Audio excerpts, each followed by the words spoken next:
यहाँ पर मैंने एक कढ़ाई ली है। आप कोई सा भी बड़ा बर्तन ले सकते हैं। इसमें मैंने 2 लीटर दूध शामिल किया है। हमें ये ध्यान रखना है कि हमारा मिल्क फ्रेश होना चाहिए और यहाँ पर एक बड़े चम्मच की मदद से हम इसको दूध में चलाते रहेंगे ताकि हमारा दूध बर्तन में ना लगे। दूध को हमने लो फ्लेम पर पकाना है और स्पून को आहिस्ता आहिस्ता चलाते रहना है ताकि हमारा मिल्क बर्तन में ना लगे और ना किनारों से जले। यहाँ पर मैंने 150 ग्राम चीनी ली है। आप अगर ज़्यादा चीनी खाते हैं या कम खाते हैं तो आप चीनी की मिकदार कम या ज़्यादा कर सकते हैं। चीनी डालने के बाद हम चम्मच को हिलाते रहेंगे। यहाँ हमारा मिल्क बॉयल हो रहा है। फ्लेम हमने लो ही रहने देना है। मैंने 100 ग्राम चावल लिए हैं। आप चावल को 2 घंटे के लिए तकरीबन भिगो के रख दें ताकि चावल हमारे गल जाए। इस तरह मैंने अपने हाथों की मदद से चावल को मैश कर लिया था। चावल ऐड करने के बाद हम चम्मच को हिलाते रहेंगे ताकि किनारों से हमारा दूध ना जले और बर्तन में भी दूध ना लगे। हमने दूध को लो फ्लेम पर पकाना है तकरीबन 10 से 15 मिनट तक। हमारा मिल्क थिक हो रहा है। हमने चम्मच को बराबर हिलाते रहना है ताकि चावल बर्तन में ना लगे।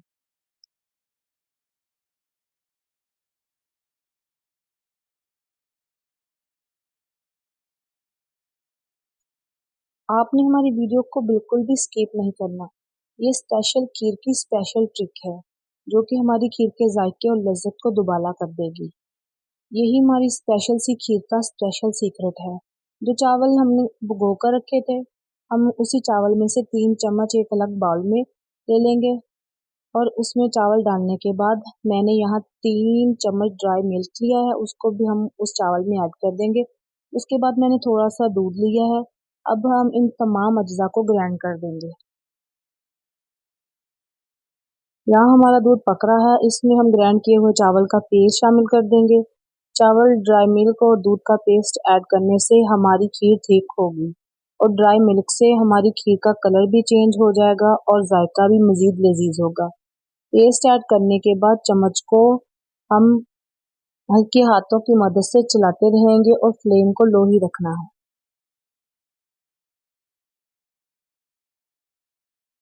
खीर में हमें चम्मच को हिलाते रहना है और यहाँ हमें चम्मच को रोकना नहीं है और चम्मच को चलाते जाना ताकि हमारी खीर बर्तन के अंदर ना लगे। यहाँ हमारी खीर काफ़ी ठीक हो गई है। हम खीर को थोड़ा क्रीमी करने के लिए इसमें 200 ग्राम फ्रेश क्रीम ऐड कर देंगे और फिर इसको खीर में अच्छी तरह मिक्स कर देंगे और लो फ्लेम पर खीर को मज़ीद पकाएंगे।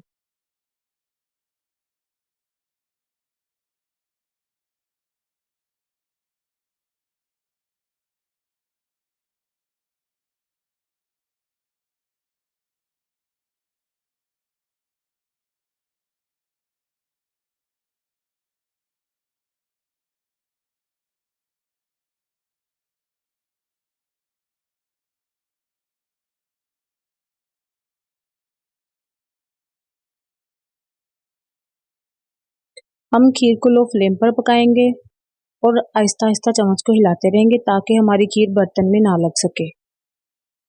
इसके बाद 3 से 4 छोटी इलायची ऐड कर देंगे। आप इसमें इलायची पाउडर भी इस्तेमाल कर सकते हैं। इससे खीर की खुशबू और मज़ीद बढ़ जाएगी। चम्मच को हिलाते रहे ताकि हमारी खीर बर्तन में ना लगे। अभी इसमें बहुत कुछ जाएगा। ये है हमारे पास बादाम, हम हाफ ऐड कर लेंगे और इसके बाद हम हाफ पिस्ता ऐड कर देंगे, हाफ आप बचा लेंगे बाद में ऐड करने के लिए।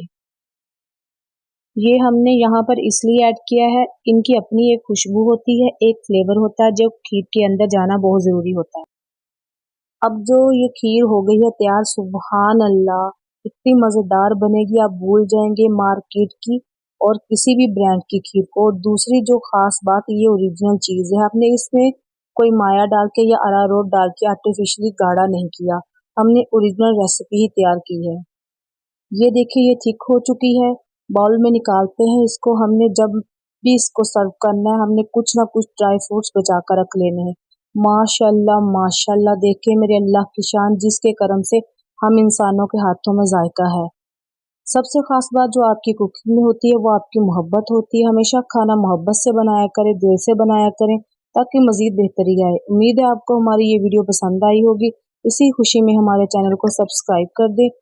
चैनल को सब्सक्राइब करना ज़रूरी होता है क्योंकि ये हमारी आपकी मोहब्बत होती है। रेसिपी पसंद आए तो वीडियो को लाइक कर दे, चैनल को सब्सक्राइब कर दे, कमेंट्स में अच्छा सा प्यारा सा मैसेज कर दे। खुश रहें, आबाद रहें, जहाँ भी रहें। मुझे दीजिए इजाज़त, फिर मिलेंगे एक नई रेसिपी के साथ। खुदा हाफिज़।